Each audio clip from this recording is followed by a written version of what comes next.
Bonjour à tous, aujourd'hui je vous présente une recette familiale issue de la communauté italienne des États-Unis, plus précisément de la ville de New York, Italian Meatball. On est parti tout de suite pour la liste des ingrédients. Si vous ne mangez pas de porc, pas de problème, demandez simplement à votre boucher de faire un mélange de viande hachée de bœuf, grasse et maigre.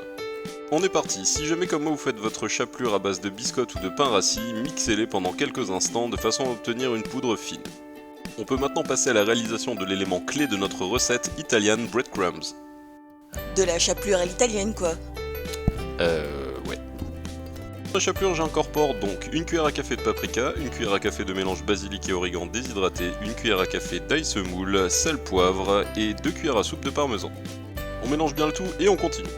Faites ensuite la moitié de votre oignon rouge sur votre viande hachée. Ça fait un peu de bouillie, c'est normal, c'est de cette façon qu'on va obtenir quelque chose d'homogène, on aura le même goût à chaque bouchée. On incorpore ensuite notre chapelure à l'italienne dans notre viande hachée et on malaxe bien avec ses petites mains propres pendant au moins 5 minutes histoire que ça soit vraiment bien mélangé. Finissez ensuite par faire une boule, ne me demandez pas pourquoi parce que ça n'a aucun intérêt. On passe maintenant à la confection de nos meatballs. Prenez un petit récipient avec de la farine, votre balance et on est parti. Faites des portions de viande hachée de 35 à 40 grammes, malaxez-les bien pour qu'elles soient bien compactes, roulez-la entre vos mains, puis un petit coup dans la farine et voilà, on a une meatball de prête. Répétez cette opération jusqu'à épuisement de votre hachis. On va les laisser se reposer à température ambiante le temps de découper nos légumes, ainsi la farine va pouvoir absorber un peu de jus de viande, c'est exactement ce qu'on recherche pour la cuisson. Hachez grossièrement le reste de notre oignon rouge, faites de même avec les 2 gousses d'ail, ainsi qu'avec le persil plat et le basilic frais.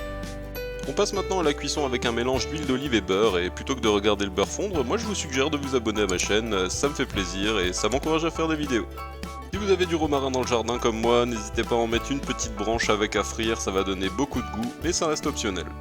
Mettez sur feu moyen, puis placez vos meatballs dans le faitout. Commencez par les faire cuire à feu moyen pendant 3 minutes sans les toucher. Le but ici, c'est pas de les cuire complètement, c'est simplement de bien les faire dorer. Retournez ensuite nos boulettes de viande une seule fois sur une autre face et refaites griller pendant 3 minutes. Et également retirer l'herbe du jardin, sinon elle va finir par brûler. On incorpore ensuite ail et oignon, on les fait cuire pendant 2 minutes sans coloration en mélangeant continuellement. On assaisonne sel, poivre et on rajoute ensuite notre purée de tomates au basilic. N'hésitez pas à remettre un petit peu d'eau pour rincer la bouteille. Mélangez un peu, baissez sur feu doux et rajoutez le mélange persil plat et basilic frais. Placez ensuite votre couvercle dessus et laissez cuire sans toucher les meatballs pendant 8 minutes. Passé ce temps, retirez le couvercle, tournez vos meatballs, mettez un bon coup de parmesan dessus et laissez cuire sans couvercle pendant 10 minutes. On est maintenant prêt, coupez le feu et laissez reposer 5 minutes avant de servir. A ce stade, vous pouvez tout à fait les placer sur un pic en bois et les proposer en apéro. Sinon nous là, on va les faire avec des papardelles fraîches. Si vous voulez apprendre à faire des pâtes, avec ou sans œufs, je vous laisse en fin de vidéo un lien qui vous renvoie vers ma playlist de pasta. Cette recette est vraiment passe-partout. Si vous avez des ados difficiles, normalement il n'y a pas de problème. Puis dans le pire des cas, envoyez-les jouer sur leur smartphone et profitez du calme pour déguster vos meatballs. Moi en tout cas, je vous remercie d'avoir regardé cette vidéo, n'hésitez pas à vous abonner, à laisser des commentaires, les bises, ciao!